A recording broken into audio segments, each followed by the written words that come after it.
Welcome back to another wonderful Triple S Productions today. I'm very excited. I'm here with Marina from Sugar and Spice and Everything Nice. And today, I'm super excited about what's about to happen here. If you guys remember, in the past, I did a reaction to Otimo Cheese Puffs and their Dragon's Den pitch. Anyway, I did a reaction to their content. I had a great time with it. But those were pre-made, you know, for more the convenience when you want to throw it in the oven and just have something real quick. However, today, we're going to learn how to make it the right way from scratch. Now, this obviously is something that you've made before, right? This isn't your first time doing this? Yeah. No, we actually have, like, this is a pretty common Brazilian snack that you can find in any Brazilian bakery, and people eat like anytime. Right. Mostly like for breakfast, but anytime it's good, right?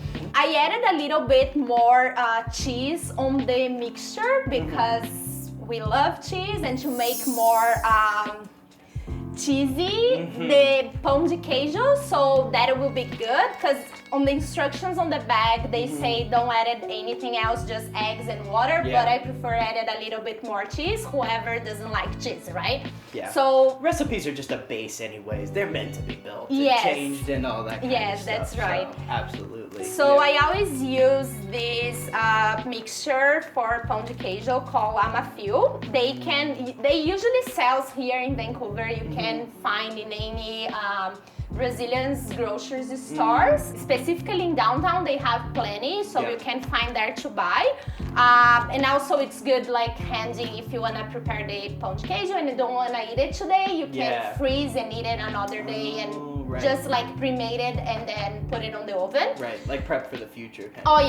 yes. Did you say this is something they actually eat for breakfast? Yes, we usually eat for breakfast. People added like jam.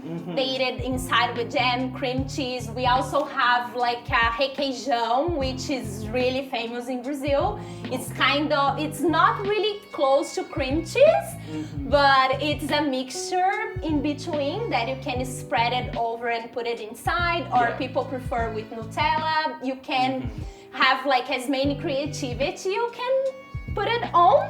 And to like, but usually like for breakfast, but it's like people eat in the afternoon, because back home we have those kind of tradition as we have like afternoon tea, and we prepare like, especially in grandmother's house, you have like homemade cakes and cheese bread, so it's really common in Brazil. Nice.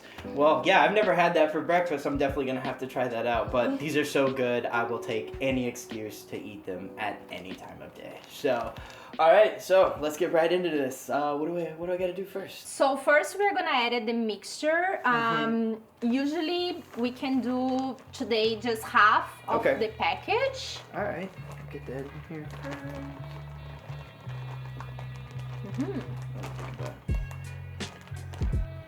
There we go.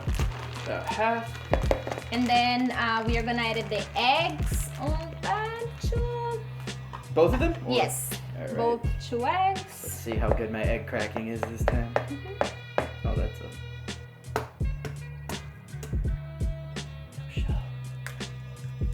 Yes, been practicing. It's the small things, you know. You gotta get good at the basics first, and then you can start getting fancy from there. Always wash your hands. Always wash your hands. Always wash your hands. Rule number 1 of cooking at all times.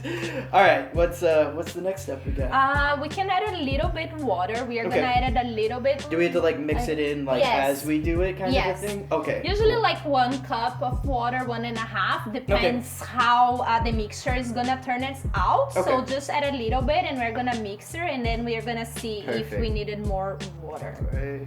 Start with about that. Because it's kind of an interesting like consistency we're going for with this, right? It's like, do you know how it gets that like soft in the middle but kind of crunchy on the outside sort of a texture? Because I feel like that's kind of how it, is the best case with these sort of things, right? I would say that depends on the flour that they use. That's what turns out like, we usually use tapioca flour, but there is another flour that you cannot find here. is a specifically, it's like the same idea of tapioca flour. So that turns out to be like chewy inside and crust and like crispy outside. Is that like the manioc? Is it? Or? Yes. Okay. It's the same. It's the same. How can I say, like, category? Right. Yeah. Okay. I think that's like a root or something. Yes. It's a root of a plant or something. Yeah. It's made of cassava, like cassava. Yeah. Okay. Yeah. Nice. Oh, it's cassava. Okay. Yes. Okay. It's cool. the same. The same root that they use it to make tapioca flour. How are we coming together here? How's it looking? Yeah, about looking like something like this so far. I feel like maybe we need a little bit more water, or do you think it's starting to get there? Yeah. And then once it gets hard to mix with the spoon, we can use our hands to be more like clean the dough. Gotcha. Yeah, and then lastly we are gonna add the cheese. Okay. Cool. I think that's starting to get more of the consistency. So like you said, it's getting pretty hard to mix with the spoon. This is looking like where we're about. So should we put the cheese in first and then we start making it, or what's our just strategy gonna mix it over everything, and then lately we can add the cheese. Cool. And we want it mixed into like one big thing? All right, Yes. cool.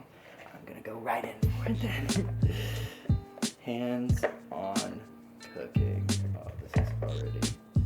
Yeah, it already is feeling like it's got a very interesting texture to it. But I feel like you don't need to knead it a ton like another kind of bread or anything. You just kind of get it all solidified and all friendly here together. Cool. It's looking pretty good. Got a pretty good ball going there. All right, nice. What's up And next? then we can add the cheese. We can add it here as well, no problem. Cool, perfect. We're doing two different things. Yes, we can just squish it a little bit here. And is this the best kind of cheese you normally go for? Like, what do you know? What kind of cheese is normally used in it? I would say people use it more like Parmesan cheese, but you can use mozzarella cheese or cheddar chease. Okay, cool. The point is to I have a bag over here. Yes. It's like my hands are slippery. The point is to have a cheese that melts. So any kind of cheese that melts easily, it's better. Cool, perfect. So how much are we going for here? A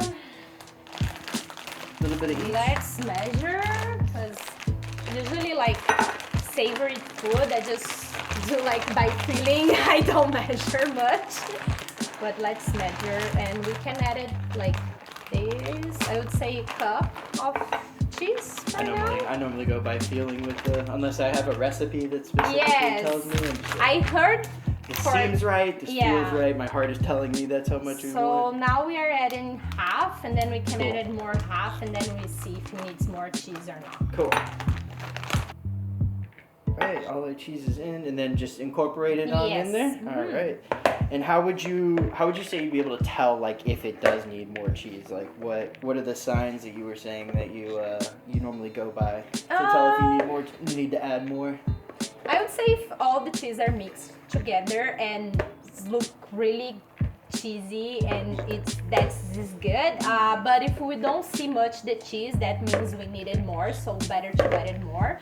But I think like for the half package that we are doing, 1 cup of cheese should be enough. Yeah. Yeah. We're looking for the cheesy goodness here. That's what we're going for. All right. Well, I think we may be getting to the formation portion of the show, aren't we? And we notice like it's similar idea as making bread or pasta dough. Once you see that the pasta or the dough is good, once it's not sticking on your hands and fingers, that means it's good. So now we can start making the small balls and put it in a tray, and then we're gonna put it on the oven. Perfect. Do you go for normally a size, just like small handful, it's kind of thing? like we can make this because once they are in the oven, because of baking powder, they kind of gonna puff up a little bit and turns out big. Like this size, it's good. Little one like that? Like little one. Perfect. Little somewhere around that size. There's what you want. Cool. And then after we get done making these, we're just gonna throw it in the oven, right? Yes. How long does it normally go for? Usually I go for 40 minutes first, and then we are gonna check it out. If it's still like really wide, that means more 20 minutes, I would say, but Cool. usually like 40 minutes. And also preheat the oven before for, now I'm using like 400 Fahrenheit. But yeah, but usually like 180 degrees Celsius degree, Yeah. it's okay too, yeah. Preheat the ovens. You heard it here first. Always make sure to do that as well. Yes. I'm very bad about doing that. I just like, want to throw it in, and I get impatient. I'm like, oh, we'll add it into the factory. We'll equate for it later. Okay, so before we added the cheese puffs on the tray, we spray a little bit olive oil or canola oil, doesn't matter, just for the cheese puff doesn't get stick on the tray as well, so it's easy to pull it out. Yeah, because these get stuck pretty easily. Oh if you yes, don't. Yeah. oh yes, Just because of the cheese is gonna melt Yeah, and just then mold, it's gonna just stick. solidify Yeah. right in there. Mhm. Yeah, that makes sense. All right, well, it's looking like we just need to put these all together and then get them in the oven. So we'll catch you guys back here once they're ready to taste out.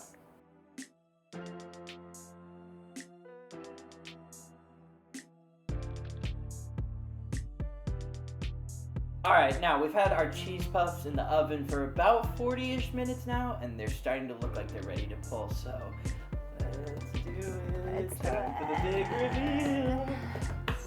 Okay, so here we know when it's ready, golden brownish color, and all the cheese outside and crusty, Yeah, it's got a good crunch look. crunchy, really Oh, good. Look at that. And these are much more sizable than the ones I've ever seen before. Usually they're about half of this size. So I'm very excited. But before we get into this, I feel like we have a few more little things here.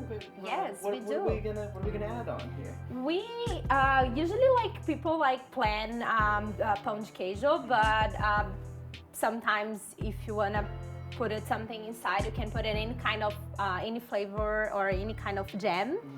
Now we have here raspberry and pomegranate jam, and this is a homemade requeijão. You guys can reach it over with me through my Instagram. Sugar Spice 231. I made it this. This is similar with cream cheese, but it's more liquid and more like creamy-ish, which is like really good to combine with jam and requeijão together, or just requeijão with the pão de queijo, which is really nice. I'm so excited. I cannot contain myself anymore. I'm gonna go in for a taste test on this one real quick. I'm gonna try it plain first, and I'm gonna try it with some of that homemade goodness over there.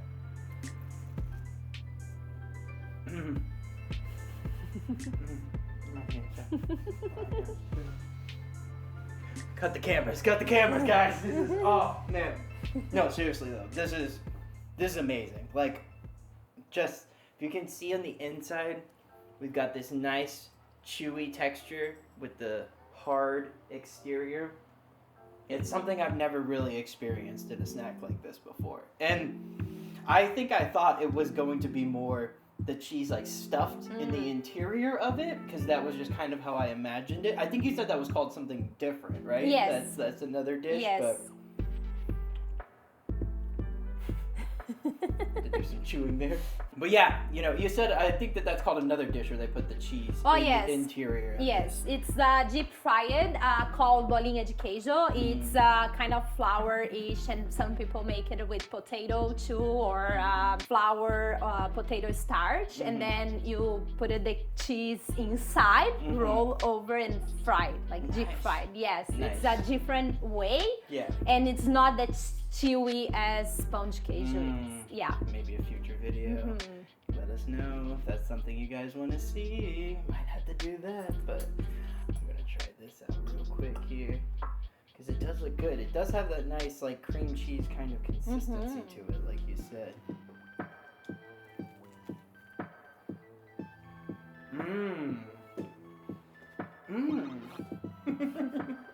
I bet this audio is amazing right now. This is the high quality stuff. It's for the premium channel. Keep an eye out. It's coming. No, that's really good. So that's like how you would do like the breakfast version of it. Yes. Almost, right? With that. I could definitely see that. It's like tripling down on the cheese. You're just fully committing to the cheese bit. Yeah, that was absolutely amazing. I'm so glad I got a chance to do this because I heard from you guys that it was easier to make than I was maybe thinking it was, and now I feel like I could do this anytime myself and make it how it's supposed to be made. I'm super excited I got the chance to do this. Thank you again. Where can the people check you guys out? At Sugar Spice 231, you can check us out there. Anything that you guys want to see there as well, just let me know. Yeah, absolutely. And last but not least, do not forget, subscribe to the channel, hit that notification button down below so you know when we have new stuff coming out. Most of you guys aren't subscribed. I'm not too mad about it, but we should get those numbers up. And I've got much more to come. Let us know if there's anything else you want to see down in the comments below. But until next time, peace out, y'all. Thanks for tuning